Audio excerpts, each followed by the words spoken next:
Seja bem-vindo a mais um momento de celebração da Igreja Presbiteriana de Tambaú, essa comunidade de corações, amigos e braços abertos que sempre tem um imenso prazer de lhe receber para juntos louvarmos a Deus. Quanto você estaria disposto a pagar por uma consultoria que lhe trouxesse sucesso em todos os seus planos e projetos, quer profissionais ou pessoais? Existem empresas que lucram bilhões de dólares todos os anos com este tipo de trabalho, que é muito pertinente.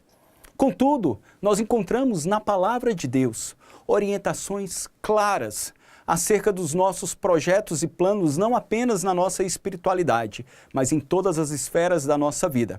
Iremos aprender com o exemplo de Moisés e do povo de Israel, como ter projetos, sucessos e glórias. Que Deus lhe abençoe e fale ao seu coração através de sua palavra. Tenha um ótimo culto. Boa noite, queridos. A graça e a paz. Uma alegria nos reunimos uma vez mais para adorar a Deus na beleza da sua santidade e ouvirmos a sua voz através da sua palavra. Até onde ou até que nível de sucesso a sua profissão pode te levar? Nas mais distintas formações e áreas de empreendimento, quão alto você pode galgar, tanto num sucesso financeiro, ou numa projeção profissional ou autorrealização. A empresa de consultoria empresarial americana, McKinsey & Company, segundo a Forbes, no ano passado faturou algo em torno de 7 bilhões de dólares. São cifras inimagináveis, simplesmente dando consultorias a outras grandes empresas que analisam o mercado de ações ou de empreendimentos em seus projetos pessoais para perceberem quão viável um projeto é ou não, ou se vale a pena investir em ações de uma certa empresa ou não. O mercado de consultoria tem crescido drasticamente nos últimos anos e é determinante para o sucesso de algumas empresas, para que elas sejam bem-sucedidas naquilo que elas se propõem. Existem consultorias nas mais distintas áreas. Consultoria não apenas empresarial ou financeira, mas consultoria de moda. Alguns então trazem dicas de como se vestir da melhor maneira, segundo as tendências da nossa época, e não ser cafona ou brega, para o padrão de alguns. No Japão eles não fazem muita questão disso, mas em outros lugares como o Brasil, e principalmente em João Pessoa, se faz muita questão. Então, nós olhamos que é um ramo interessante e importante para diversas áreas. A nossa igreja, por exemplo, semana passada investiu, ou semana retrasada, um bom tempo numa consultoria individual, no seu próprio conselho e alguns líderes, com a revisão do nosso planejamento estratégico. Observamos aquilo que foi feito e tem sido feito no ano de 2017 e o que devemos manter e realizar de igual modo ou mudar para 2018. Isso é importante em todas as áreas e esferas da nossa vida. Eu gostaria, pensando em planos, projetos e principalmente em ter sucesso em nossos planos e projetos, olhar para a palavra de Deus e observar o que o Senhor nos fala nessa noite, nessa perspectiva. Por isso eu vos convido a abrirem as vossas Bíblias em Êxodo, capítulo de número 33, no versículo 15 apenas, a princípio. Êxodo 33, versículo de número 15. Diz a palavra de Deus. Vamos ler todos juntos?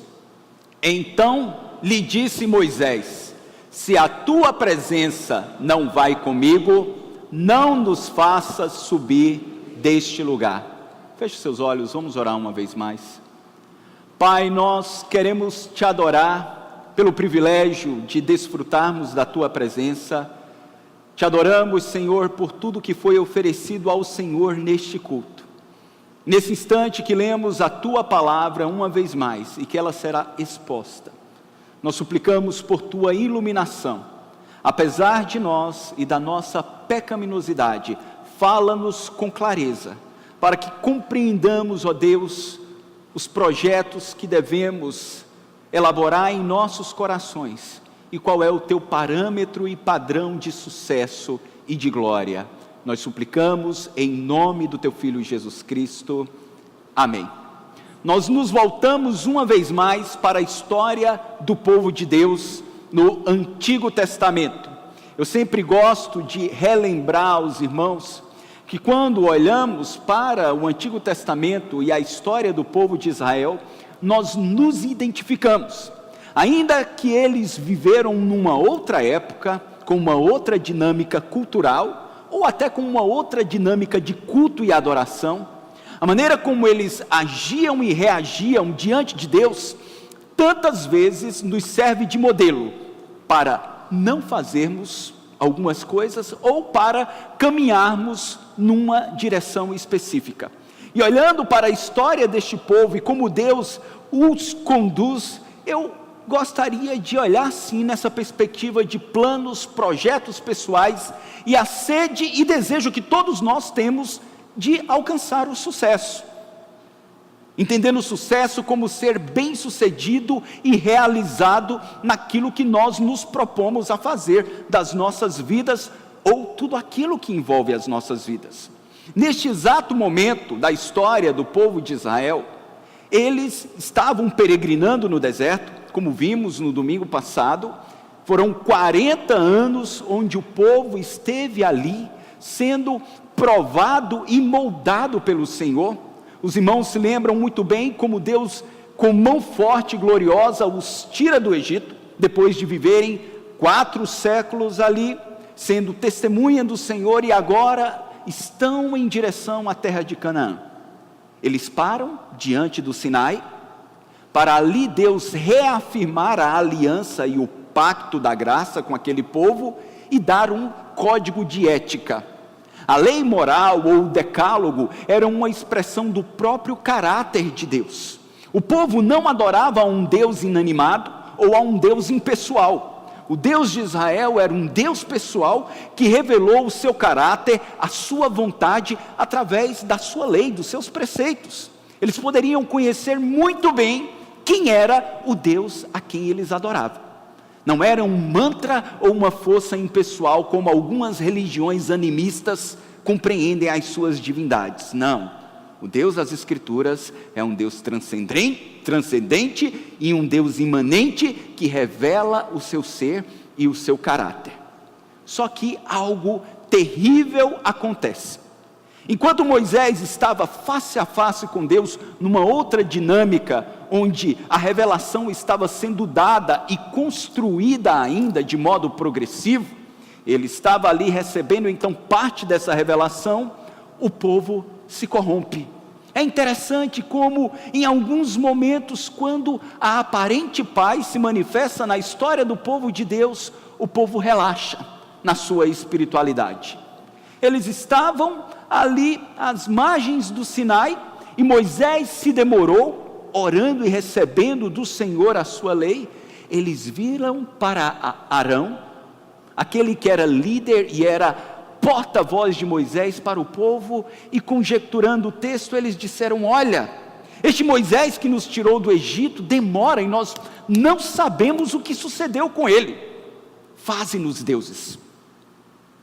Agora o coração deles se volta para o Egito, não lembrando-se das comidas, das cebolas e dos pepinos, mas da idolatria que eles deixaram ali.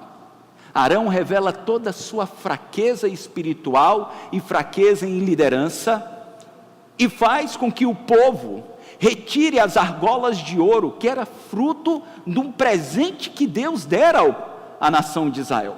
Vocês se lembram bem, quando eles estavam deixando o Egito na Páscoa, o Senhor moveu o coração dos egípcios para dar as suas joias de presente a Israel. E agora aquele povo faz o mau uso das riquezas que o Senhor os concedera para juntar essas joias e então Arão colocar no fogo e fundir um bezerro de ouro, apresentando a Israel como sendo o Deus que os tirou do Egito. O texto sagrado diz que depois de se entregarem à idolatria, eles se assentaram para comer e beber e se levantaram para a diversão. A NVI diz que eles se levantaram para entregar-se à farra, às orgias. Feriram a santidade de Deus. Moisés, ainda no Sinai, ouve do Senhor, o Senhor disse: olha, desce depressa, porque o teu povo, que você tirou do Egito, já se corrompeu. A ira de Deus se acende a tal ponto que Deus não se dirige àquela nação como sendo o seu povo, como menina dos seus olhos. E Deus então faz uma proposta para Moisés e diz: Moisés, eu vou destruir este povo, eu irei fulminá-lo, e de ti eu farei uma grande nação. Moisés se coloca como um sacerdote nato, intercede por aquele povo e diz: Senhor, o que as nações pagãs irão dizer? Que o Senhor os tirou do Egito e não teve capacidade de levá-los à terra prometida. Em uma linguagem muito ousada, Moisés diz: Senhor, arrepende-te do mal que o Senhor disse que faria. E aí, a Bíblia, usando uma linguagem simbólica que a teologia chama de antropopatismo, é atribuir uma emoção humana a Deus. O texto diz que Deus se arrepende do mal que havia dito que faria com Israel. Moisés então desce para tratar deste problema. É exatamente nessa dinâmica e nesse contexto difícil e desafiador que alguns desdobramentos em termos de plano e execução de planos são tomados, ou algumas decisões são tomadas por Moisés e pelo povo, que me inspiram nessa noite a analisar essa história e extrair para as nossas vidas algumas lições na elaboração e execução dos nossos planos. E a primeira lição, irmãos, que nós encontramos nesse texto é que é necessário em todo tempo estarmos convictos de onde procede os nossos projetos, ou da origem de cada um dos nossos planos e projetos. Se você olhar para o capítulo 33, uma vez mais, no versículo de número 1, você encontrará o Senhor dizendo a Moisés: vai, sobe daqui, tu e o povo que tiraste da terra do Egito, para a terra a respeito da qual jurei a Abraão, a Isaque e a Jacó, dizendo: a tua descendência a darei. Mesmo num contexto de fraquezas, de queda, de declínio, de apostasia, Moisés, ele segue na direção de elaborar um plano e avançar num plano que tinha sido estabelecido não por ele, não como fruto de uma vaidade do coração daquela nação, não por um estudo de mercado em perceber que aquela era uma boa oportunidade. Se existia algo que eles não deveriam seguir, era o conselho dos consultores. Vocês lembram quem foram os consultores naquela época? Os espias, enviados à terra prometida. Aqueles espias chegaram lá e viram toda a beleza e glória, mas voltaram com um prognóstico terrível e disse: olha, no deal, não dá para avançar nessa direção e fecharmos negócios, porque é terra de gigantes. Nós seremos esmagados como insetos. Apenas 2 homens bravos e visionários, chamados Josué e Caleb, disseram: avancemos, porque o Senhor nos dará essa terra por herança. Era essa a convicção que movia o coração de Moisés a avançar nessa perspectiva. O Senhor disse para ele, face a face: vai para a terra que prometi aos patriarcas, Abraão, Isaque e Jacó. A comunhão que este homem tinha com Deus nos chama a atenção. Quando você olha para o capítulo 33, no versículo 11, O texto sagrado mostra o nível de relacionamento que Moisés desfrutava com Deus e como isso era determinante na elaboração dos seus planos e projetos. O texto diz: falava o Senhor a Moisés face a face, como a qualquer fala a seu amigo. Então voltava Moisés para o arraial, porém o moço Josué, seu servidor, filho de Num, não se apartava da tenda. Era um homem que, além de representar o povo diante de Deus, ele também tinha um ofício profético de representar a Deus diante do povo. Mas que em cada uma das suas decisões, difíceis decisões de conduzir um povo cheio de lástima e de murmuração, ele buscava seguir a orientação clara e nítida do Senhor para a sua vida e a vida do povo. Isso não foi uma realidade, irmãos, apenas na igreja veterotestamentária.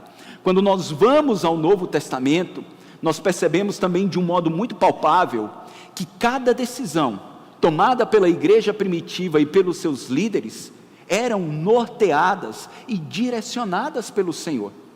Se você abrir a sua Bíblia por um instante em Atos, no capítulo 13, você encontra esta atitude de uma busca de projeção e planos sob a orientação do Senhor.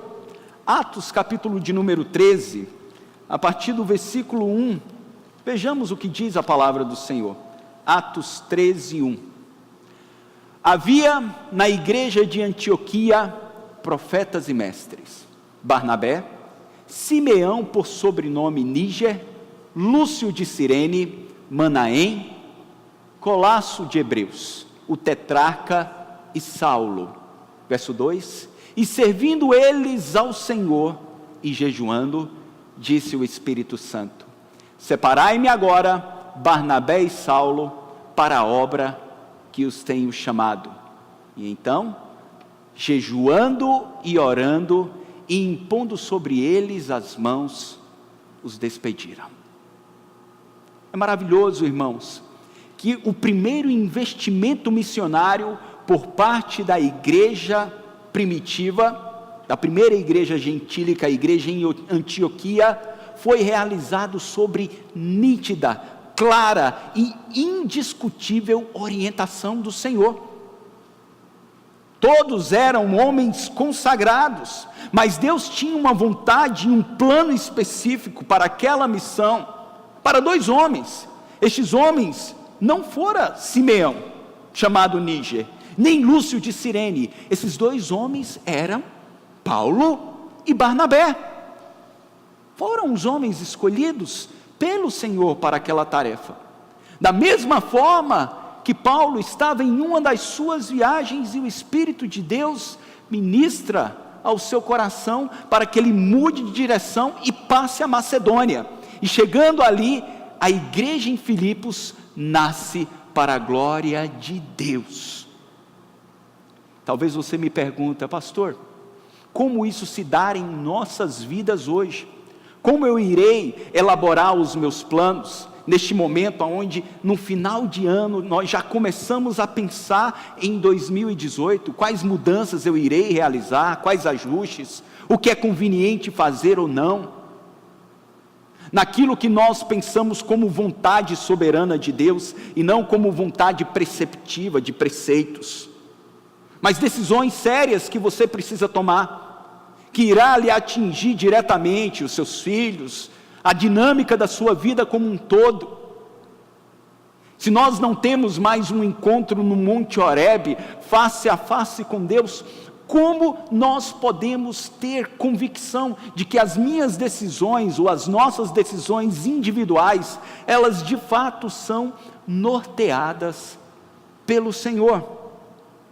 Nós precisamos, irmãos, olhar para como a igreja era conduzida. O Espírito de Deus os orientava em cada uma das suas decisões. Jesus, no Evangelho de Lucas, no capítulo 9, no capítulo 11, a partir do verso 9, ele fez uma promessa gloriosa, quando ele disse: pedi Por isso digo, pedi e dá-se-vos-á, buscai e achareis. Batei e abre-se-vos-á, pois todo o que pede recebe, o que busca encontra, e o que bate abre-se-lhe-á. E aí ele complementa: qual dentre vós é o pai, que se o filho lhe pedir o pão, lhe dará uma pedra?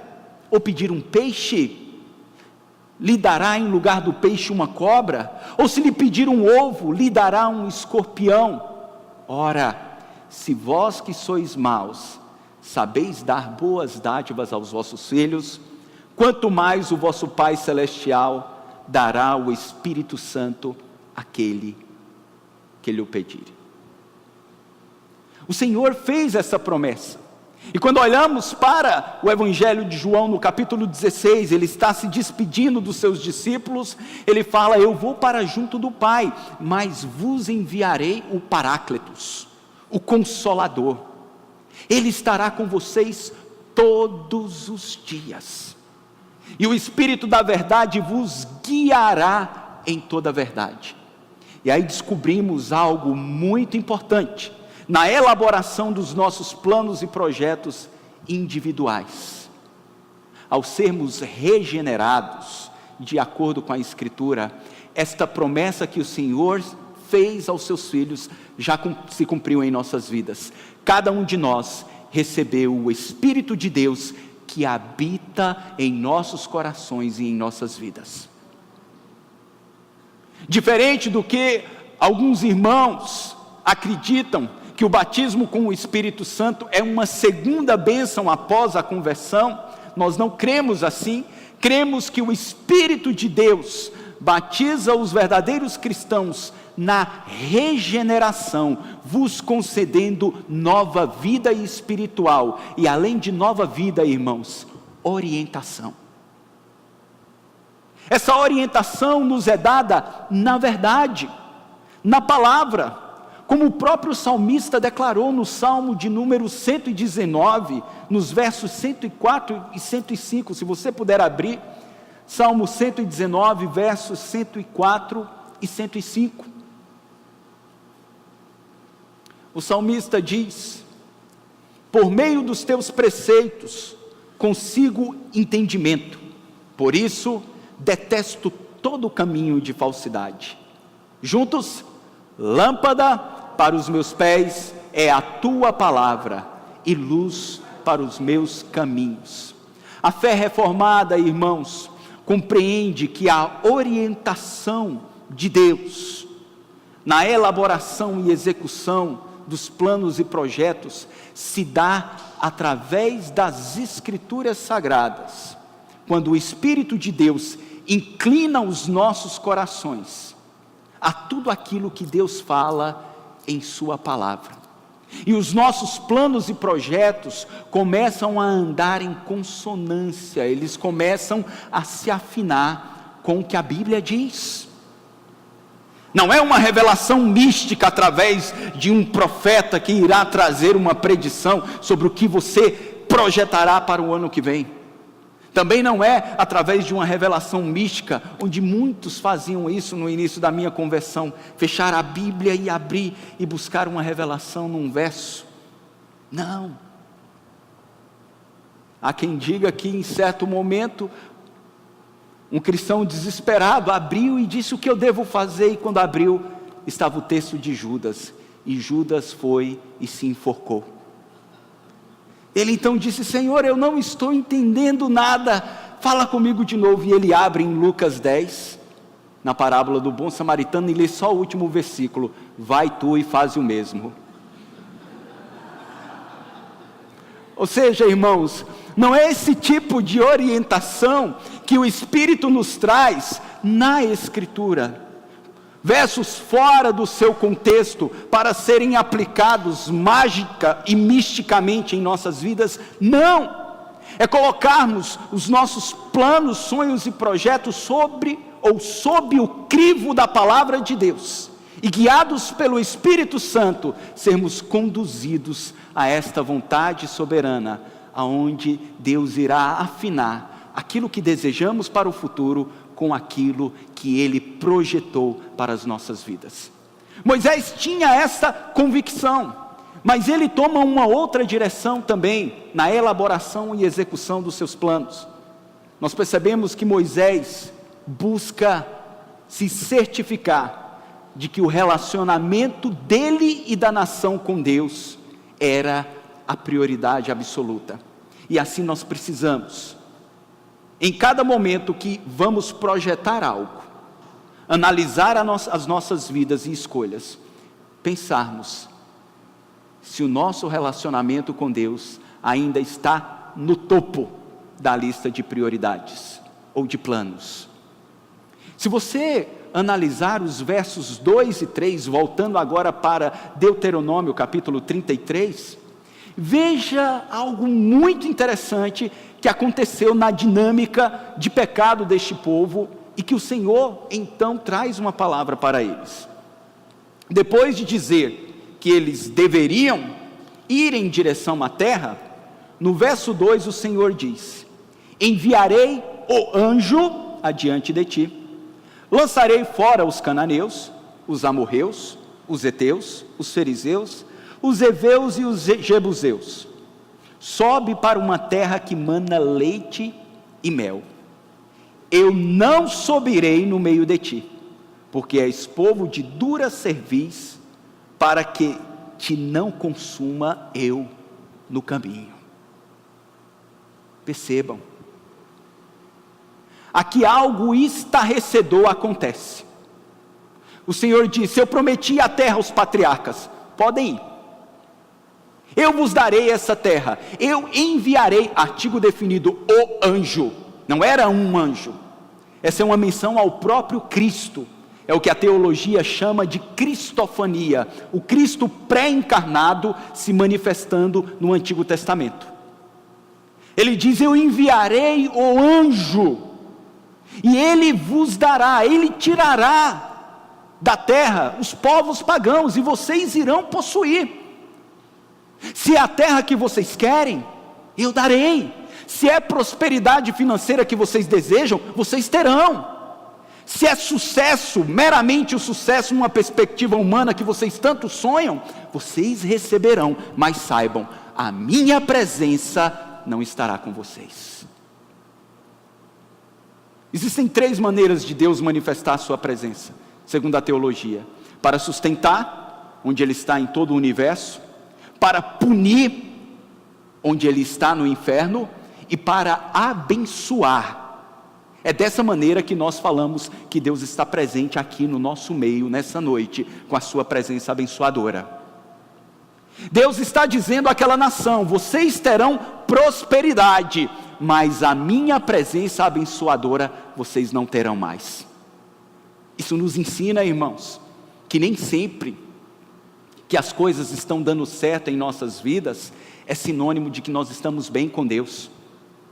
Nem sempre, quando os nossos planos e projetos pessoais estão deslanchando, a nossa carreira está no ápice, nós estamos sendo aclamados pelos homens, nós nos tornamos unanimidade aonde estamos, é sinônimo de que a boa mão do Senhor está sobre nós. Não, porque os valores do reino de Deus são distintos dos valores deste mundo. O reino de Deus não é comida nem bebida, mas justiça, paz e gozo no Espírito. Isso é um golpe na teologia da prosperidade, onde a espiritualidade é mensurada pelo sucesso financeiro, profissional, projeção. O Senhor diz: eu não irei. E aí nós percebemos Moisés nos dando uma lição extraordinária na elaboração e execução de planos, e também numa perspectiva correta do que é sucesso. Sucesso sem comunhão com Deus é insucesso. Prosperidade financeira sem intimidade com Deus é fracasso. Quando Deus diz isso e Moisés reporta ao povo, percebam a reação do povo no capítulo 33, no versículo 4. Ouvindo o povo estas más notícias, pôs-se a prantear, e nenhum deles vestiu seus atavios, porquanto o Senhor tinha dito a Moisés: dize aos filhos de Israel: és povo de dura cerviz. Se por um momento eu subir no meio de ti, te consumirei. Tira, pois, de ti os teus atavios, para que eu saiba o que te hei de fazer. O povo para e percebe que aquele não era momento de festa e de celebração. Aquele era momento de quebrantamento, de humilhação e de súplica. E eu pergunto, irmãos, com toda sinceridade, diante dos nossos projetos, planos e sonhos pessoais, onde está a nossa comunhão com Deus nessa listinha que estamos elaborando? Ou, para sermos mais precisos, como anda a nossa vida cristã? Porque tantas vezes Deus vai nos abençoando, e à medida que Deus vai nos abençoando profissionalmente, familiarmente, que a demanda vai crescendo, nós vamos abandonando o nosso relacionamento com Ele. E aquilo que era uma prioridade, adoração, comunhão, oração, congregar, servir na igreja local, se envolver em alguma missão, passa a não ter mais espaço na nossa agenda, porque vivemos uma outra fase da vida e temos uma demanda muito grande, e Deus sabe muito bem o momento em que eu vivo. A constatação que eu faço na palavra de Deus, irmãos, é que se na minha agenda não há espaço para que aquele que nos resgatou das trevas seja prioridade absoluta em tudo que sou e faço, existe um equívoco de prioridades na minha agenda e existe uma crise na minha espiritualidade. Porque, como bem disse um homem que nem cristão era, Gandhi, quem não vive para servir, não serve para viver. Precisamos compreender isso, e naquele momento de quebrantamento, onde o povo para tudo e tenta restabelecer prioridades, se humilhar e clamar para que Deus os restaure, é quando Moisés faz a oração do versículo 15 que lemos no início dessa mensagem, quando ele diz: se a tua presença, vamos ler juntos? Se a tua presença não vai comigo, não nos faça subir deste lugar. Moisés diz: eu não arredarei o pé daqui, se essa presença abençoadora não for conosco. É melhor permanecer num deserto árido, escasso, sem recurso algum, numa vida de plena comunhão com Deus, do que estar numa terra que mana leite e mel, sem a intimidade com o Senhor. As conquistas perdem propósito, sabor e valor. Se for necessário, meu irmão, parar para balanço, pare. Se for necessário temporariamente abrir mão de algum projeto pessoal, abra. Se for necessário deixar de lucrar numa perspectiva humana, deixe. Porque o bem maior que nós temos nessa terra é a nossa relação com Deus que é eterno e nos chama para uma vida de eternidade em sua presença.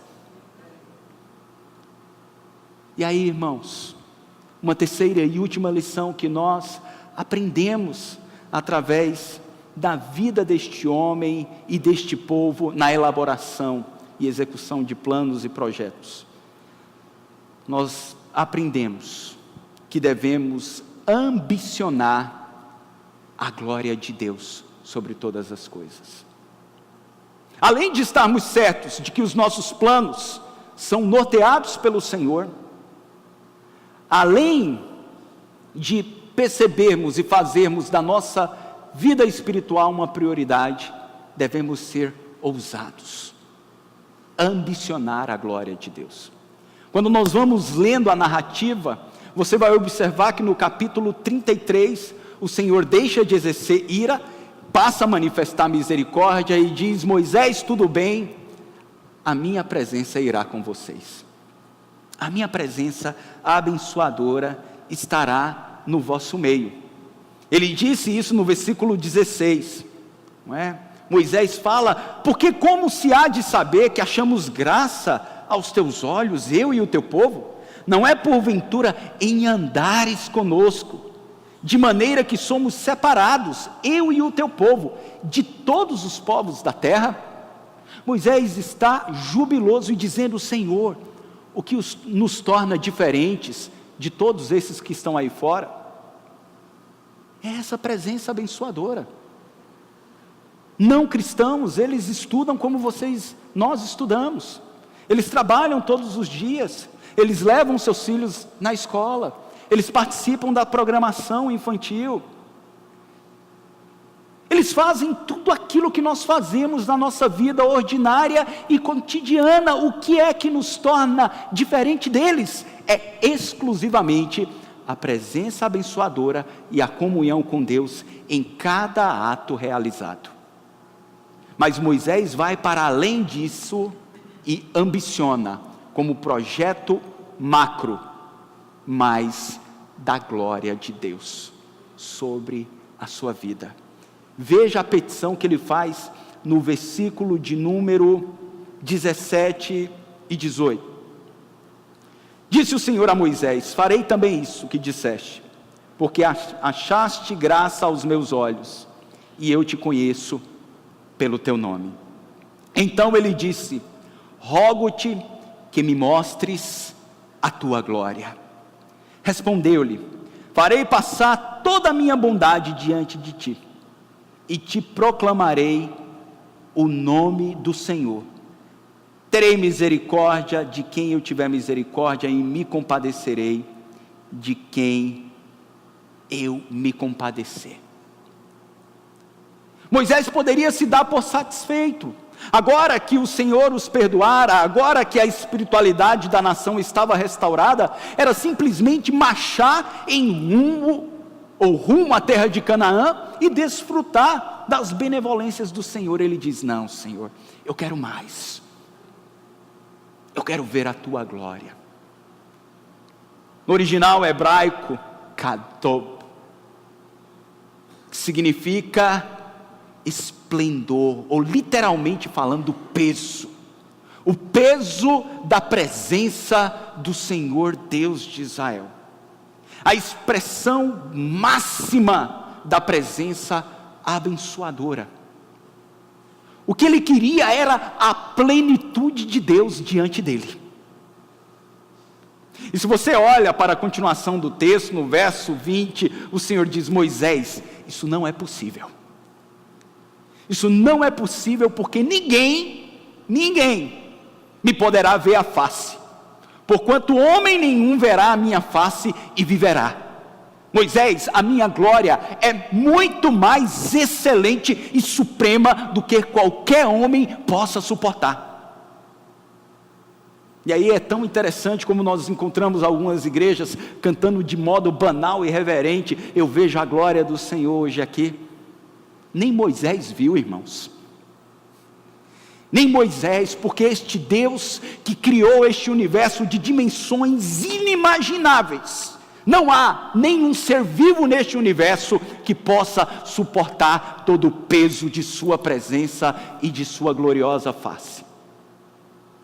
Rydell diz que o que Isaías viu no capítulo 6 foi meramente, numa linguagem simbólica, a orla do manto do Senhor.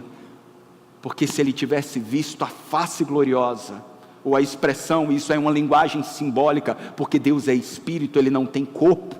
Então quando ele fala de face, é a manifestação mais excelsa da presença gloriosa, do peso da glória de Deus. Mas nós olhamos para o Novo Testamento e encontramos um homem que fez um pedido semelhante. O nosso pastor pregou há 2 semanas atrás sobre isso. Quando você vai lá para o Evangelho de João, no capítulo 14, você encontra o pedido desse homem, chamado Filipe, quando ele diz para Jesus: mostra-nos o Pai, e isso nos basta. Alguns comentaristas, como Hendrickson, diz: o que Filipe pede é de fato para ver a glória do Pai, a semelhança de como Moisés desejou. E qual foi a resposta de Jesus a Filipe? No versículo 9, vamos ler juntos? Disse-lhe Jesus: Filipe, há tanto tempo estou convosco, e não me tens conhecido? Quem me vê a mim, vê o Pai. Como dizes tu, mostra-nos o Pai. Deus foi revelando a sua glória gradualmente através dos profetas, até que na plenitude dos tempos, o Verbo se fez carne, a palavra de Deus se torna carne, e habitou entre nós, e vimos a sua glória, glória como a do unigênito do Pai. Aquele que era o próprio Deus vem em forma humana e revela a glória extraordinária do Deus Pai Criador dentre os homens. Esse Jesus, que morreu pagando o preço pelo nosso resgate definitivo na cruz do Calvário, nos reconciliando com o Pai, é a expressão mais sublime da glória de Deus na terra. Este Jesus a quem nós adoramos, cremos e servimos neste lugar. Ele é esta expressão gloriosa, mas foi assunto aos céus. Você pode perguntar então, como eu devo desejar a supremacia ou mais da glória de Deus em meus planos? Como vimos, Jesus foi para o Pai, mas enviou um representante que já habita em nós, que é o Espírito Santo. E Paulo nos instrui, escrevendo à igreja em Éfeso, que nós não deveríamos nos embriagar com vinho, o qual traz dissolução, mas deveríamos nos encher do Espírito Santo. Quanto mais cheios do Espírito de Deus, mais da presença, do peso, da glória de Deus, nós teremos em nossas vidas e seremos conduzidos. E não apenas em nós, mas também esta glória pode ser manifesta através de nós. É exatamente o que Paulo diz quando escreve à igreja em Colossos. Se você abrir na carta aos Colossenses, no capítulo de número 1, no versículo de número 27, você perceberá a declaração do apóstolo. Colossenses 1, 27. Aos quais Deus quis dar a conhecer qual seja a riqueza da glória deste mistério entre os gentios, isto é, todos juntos, Cristo em vós, a esperança da glória. Paulo está falando no mistério que fora oculto no Antigo Testamento, mas na plenitude do tempo, dos tempos, com a vinda de Cristo agora, a salvação chegaria a todos os gentios. Não estaria restrita a Israel, mas homens não regenerados, perdidos em suas próprias paixões, agora poderiam receber o dom de Deus, a vida eterna, a habitação do Espírito Santo, a glória de Deus. E Paulo diz àquela igreja: olha, é Cristo habitando em vós, é a esperança de glória, ou da glória para os gentios. E nós descobrimos, irmãos, que em nossos planos e projetos, nós devemos ambicionar acima de tudo a glória de Deus, não apenas em nós, mas através de nós. Temos na nossa lista de prioridades, evangelizar aquele seu vizinho problemático, aquele seu colega de trabalho tão difícil, aquele companheiro de futebol insuportável. Há esperança de glória para a vida desses, e saibamos nós podemos ser os portadores, uns instrumentos para que a glória de Deus se revele e seja derramada sobre essas vidas. Quem derrama do seu Espírito é o próprio Deus. Quem regenera é o próprio Deus, através da pregação da palavra que flui da boca dos seus servos. Então, nós devemos colocar em nossos corações: eu quero planejar, evangelizar e compartilhar as boas novas, porque eu quero ver a glória de Deus revelada na regeneração e no novo nascimento sobre a vida de mais pessoas ao meu redor. Já pensou, irmãos? Em toda a sua caminhada cristã, quantos filhos na fé você tem? Ou os irmãos acham que filhos na fé é uma prerrogativa só para pastor e presbítero? No máximo para um diácono, talvez para um presidente de uma força de integração. Não.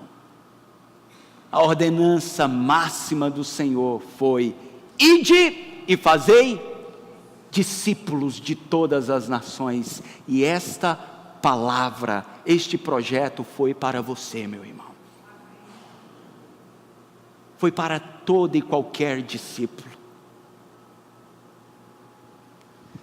No início dessa mensagem, nós falamos sobre o sucesso que os consultores financeiros ou executivos, eles alcançam. Alguns fazem fortunas. Aqueles que não trabalham em empresas, eles são capazes de produzir milhões de dólares numa só consulta bem-sucedida.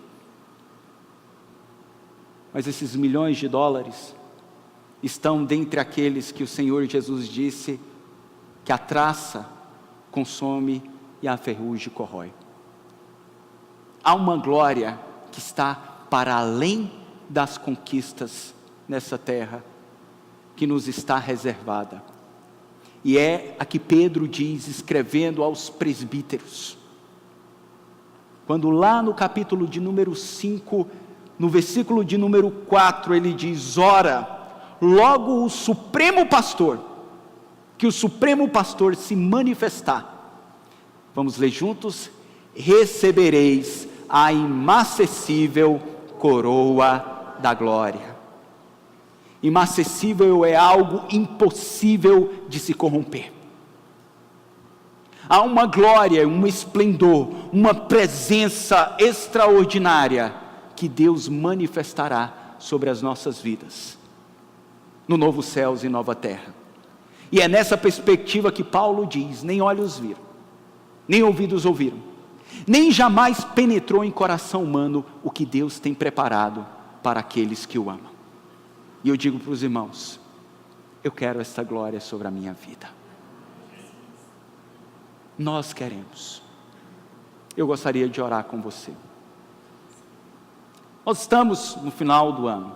É tempo sim de balanço, de avaliação, de revisão. É tempo de clamar a Deus.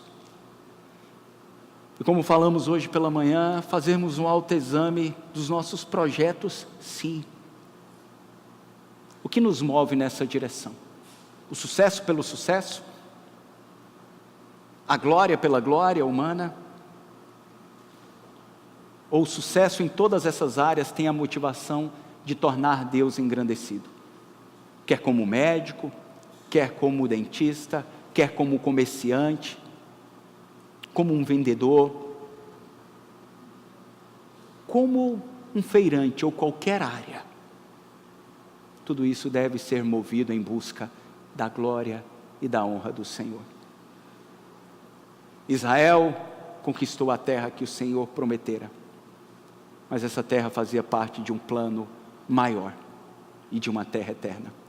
Eu quero conquistar tudo aquilo que Deus projetou para a minha vida como indivíduo, mas eu quero que tudo isso redunde em glória para Deus. Porque naquele dia as nossas obras e as nossas motivações serão provadas. E o que for prata, feno, ou o que for feno, palha, madeira, será queimada pelo fogo.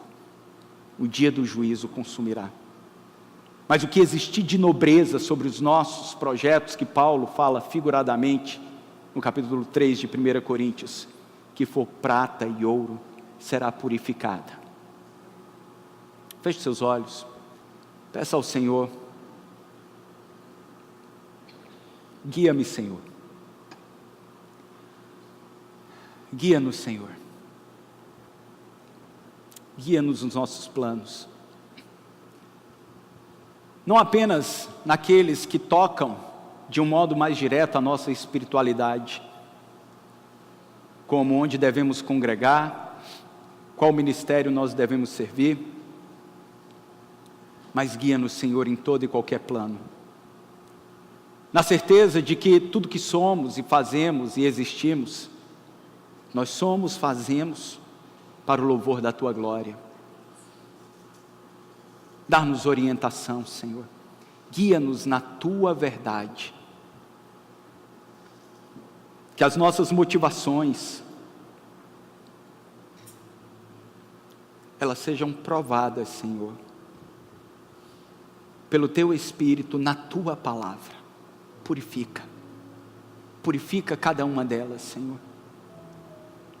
E que ainda que nos frustremos, ainda que a Tua vontade soberana contrarie a minha vontade como homem ou indivíduo, Senhor, que seja feita a Tua vontade, que ela prevaleça, porque a Tua palavra nos diz que ela é boa, perfeita e agradável.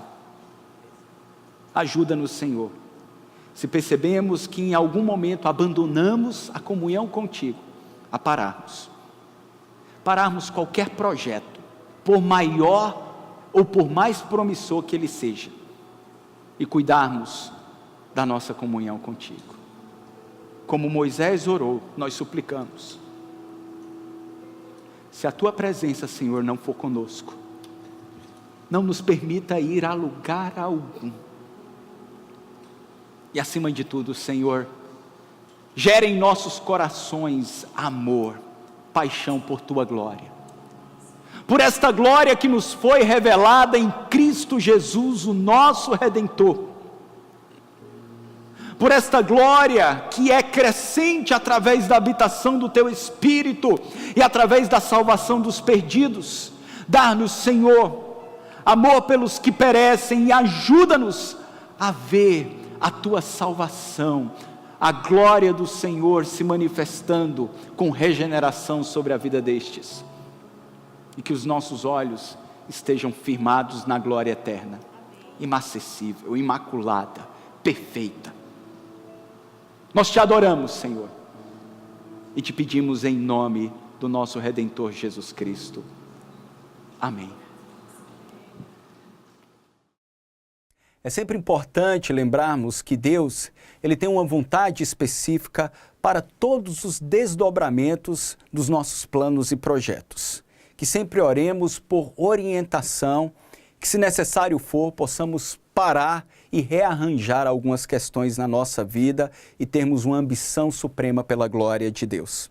Se você deseja cultuar a Deus pessoalmente conosco, você pode aparecer no endereço que está aqui abaixo. Nós temos o nosso culto devocional, todos os domingos às 9 da manhã, e os cultos de celebração às 17 horas e 19 horas. E também pode nos acompanhar nas mídias sociais, no YouTube, no nosso canal IP Tambaú Oficial. E se você clicar no sininho que está na página, você será notificado todos os momentos em que entrarmos numa transmissão ao vivo. Que Deus os abençoe e tenham todos uma ótima semana.